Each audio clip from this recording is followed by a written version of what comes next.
네, 안녕하세요. GFS 마켓의 석석중 팀장입니다. 오늘은 2024년 1월 18일, 1월의 셋째 주입니다. 이번 한 주 잘 보내셨나요? 네, 잘 보내셨다고요? 정말 고생하셨습니다.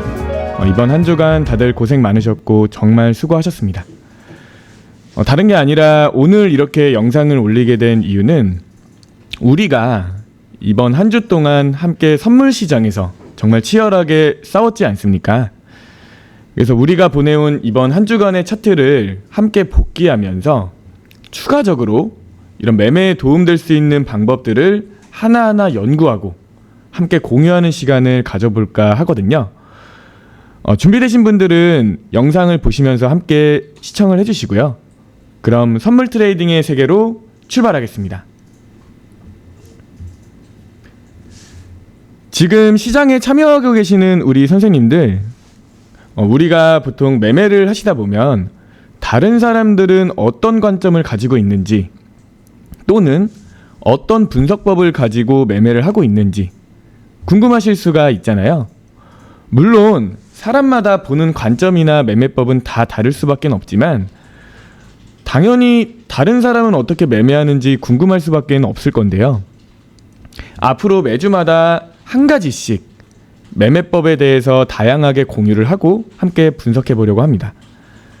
그래서 혹시 기존 투자에 있어서 어려움을 겪고 계신 분들이 계시다면 영상을 꼭 끝까지 시청해 주시고요. 조금이나마 트레이딩 하시는데 도움이 될 수 있으면 좋겠습니다. 그럼 영상 시작하겠습니다. 자, 첫 번째 시간입니다. 오늘 우리가 알아볼 것은 누구나 한 번쯤 들어보셨을 법한 엘리엇 파동이라는 것입니다. 이 엘리엇 파동의 기본 이론과 실제로 차트에서 어떻게 사용을 해야 할까, 이 실전 차트에 적용해보는 시간도 가져보겠습니다. 그 전에 우선 우리가 먼저 짚고 넘어갈 부분이 있습니다. 지금 우리가 알아볼 이 엘리엇 파동은 매매하실 때 매수나 매도, 방향을 예측하실 때 사용하는 것이 아닙니다. 엘리엇 파동은 애매한 곳에서의 포지션 진입을 줄여줄 뿐 포지션의 방향을 예측하는 것이 아닙니다. 간단히 말해서 트레이딩의 리스크를 줄일 수 있는 수단이지 수익을 가져올 수 있는 기법이 아니란 뜻입니다. 그러나 이런 올바른 리스크 조절은 수익 계좌에 있어 필수적인 요소인 점을 미뤄보았을 때는 엘리엇 파동, 오늘 꼭 알고 넘어가야 하겠습니다. 자, 그럼 엘리엇 파동의 기본 개념을 먼저 알아보겠습니다. 화면을 봐주세요. 엘리엇 파동은 총 임펄스 오파와 세 가지의 조정으로 이루어져 있습니다. 하나의 세트라고 보시면 되겠고요. 이 파동의 특성에 대해서는 화면에 간단하게 정리해 보겠습니다. 지금 영상을 확인해 주세요.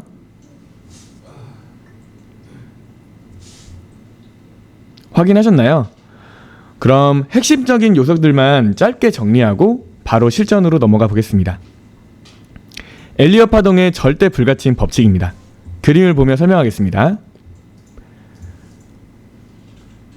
법칙 첫 번째, 2번 파동은 1번 파동 저점 밑으로는 내려갈 수가 없다.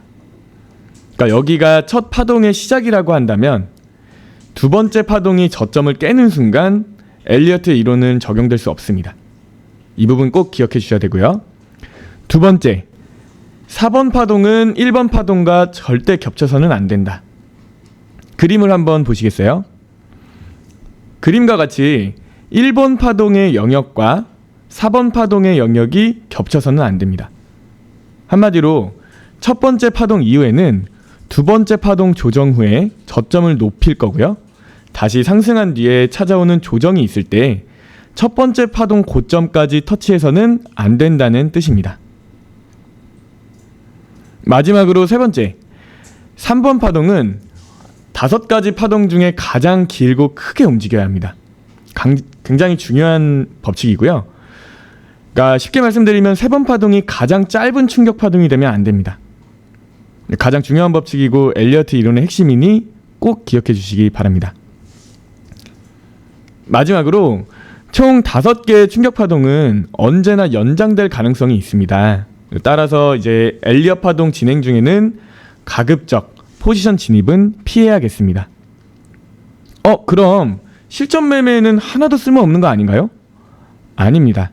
이는 반대로 우리가 5번째 파동의 끝을 정확하게 체크할 수만 있다면 엘리엇 이론을 실제 매매에도 적용할 수 있다는 뜻입니다.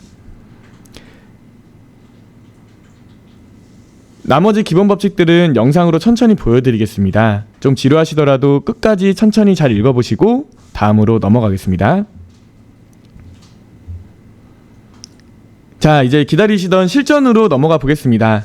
엘리엇 파동은 모든 차트 진행에 있어서 체크가 가능하겠지만 개인적으로 5분봉 밑에 차트 카운팅은 하지 말 것을 권장드리겠습니다. 차트로 넘어가겠습니다.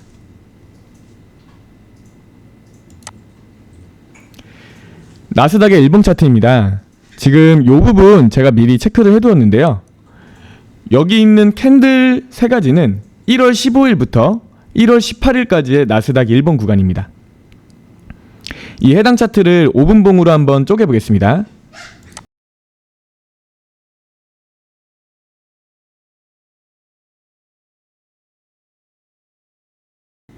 네, 5분봉으로 저희가 차트를 쪼개봤는데요. 4일간의 차트로 캔들 3개에 불과하지만 5분봉으로 보시면 이만큼의 구간이 됩니다. 그럼 엘리엇 파동에 가장 근접한 구간을 한번 살펴볼까요?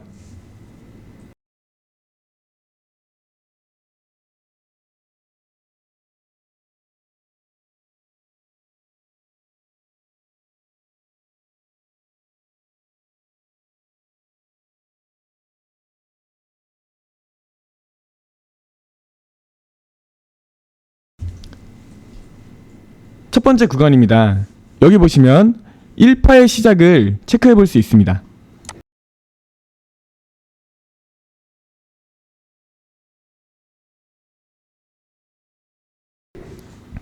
여기서부터 1파, 2파, 3파입니다.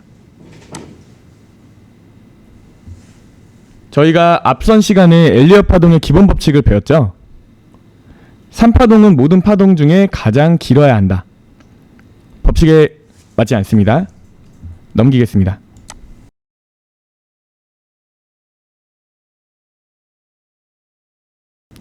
다음 패턴입니다. 여기도 마찬가지입니다.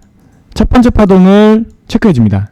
1파, 2파, 3파, 4파, 그리고 5파.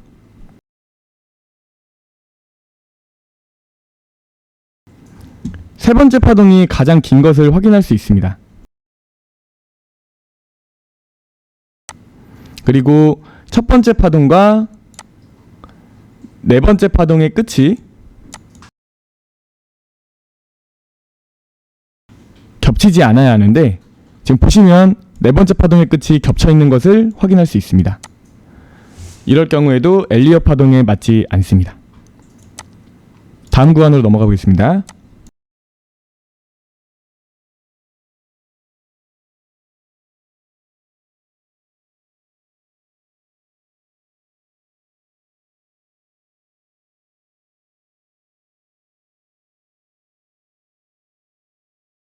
여기 보시면 1파의 시작입니다. 여기서부터 1파, 2파, 3파. 마찬가지로 3파동이 제일 긴 것을 확인할 수 있습니다. 4파, 5파. 보시면 네 번째 파동과 첫 번째 파동이 겹치지 않습니다. 그리고 마지막으로 5파동. 앞에서 말씀드렸듯이 지금 보이시는 이 5파에서 연장된 가능성이 충분히 있기 때문에 우리는 이 구간에서 진입을 할 수는 없습니다. 그러나 이 5파의 마지막 특징 중 하나인 엔딩 다이아고널 패턴을 확인할 수 있는데요. 쉽게 말씀드리면 저점과 고점이 같이 높아지지만 거래량은 줄고 있는 것을 확인할 수 있습니다. 5파의 끝에서 이런 패턴을 만든다면 고점과 저점을 이어주는 추세선을 꼭 그려보아야 합니다.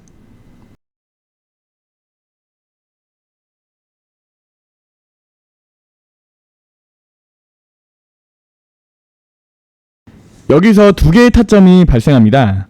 첫 번째, 하단 지지대를 뚫거나 추세선을 이탈 후에 다시 상승 도전을 할 때 매수 포지션을 진입해 볼 수 있습니다. 두 번째, 상단 돌파를 하는 듯 하다가 다시 추세선 안쪽으로 들어올 때. 그럼 지금과 같은 상황에서는 어떻게 포지션을 진입하고 청산을 했어야 될까요? 우선 5파의 끝에서 끝을 예측하셔야 됩니다. 보시면 두 번째 차트가 음봉이 발생하면서 하락이 발생하는 걸 확인할 수 있습니다. 여기서 우리는 5파의 끝을 예상해 주셔야 되고요. 지금 저점을 확인하신 뒤 저점과 고점이 같이 높아지는 것을 꼭 확인하셔야 합니다. 이 구간과 이 구간입니다. 확인이 되었다면 그림처럼 저점과 고점을 바로 이어주세요.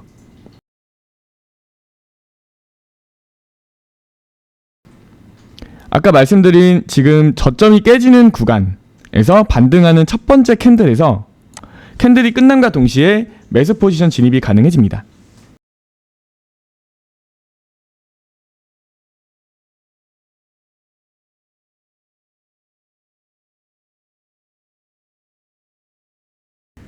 진입 후에는 지금 우리가 그려놓은 추세선 상단까지 보유하시고 절반 정도는 청산하시는 게 좋습니다.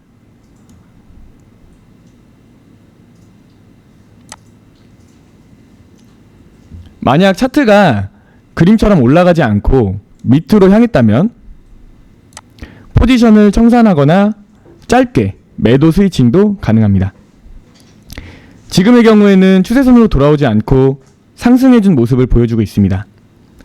그렇다면 5파 이후에는 필수적인 조정 파동이 따라오기 때문에 추가적인 수익까지 잘 마무리하셔야 합니다. 마무리까지 잘 하셨다면 매매를 마무리하거나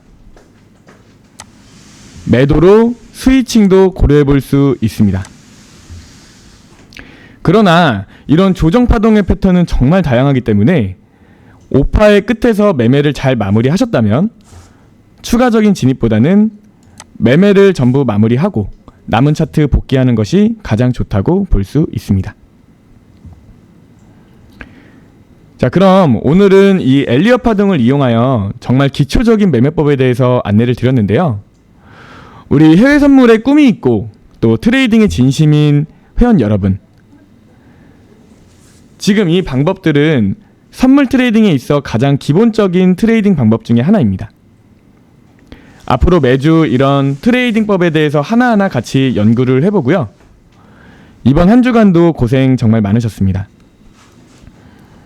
이 매매법을 통해 다음 주에 우리가 만날 때는 서로 긍정적인 효과를 가지고 뵐 수 있으면 좋겠습니다. 다음 주도 화이팅 하기 바라고요. 그 다음 주 이 시간에는 또 다른 매매법에 대해서 공유하고 함께 연구하는 시간을 가져보도록 하겠습니다. 긴 영상 시청해주셔서 감사합니다.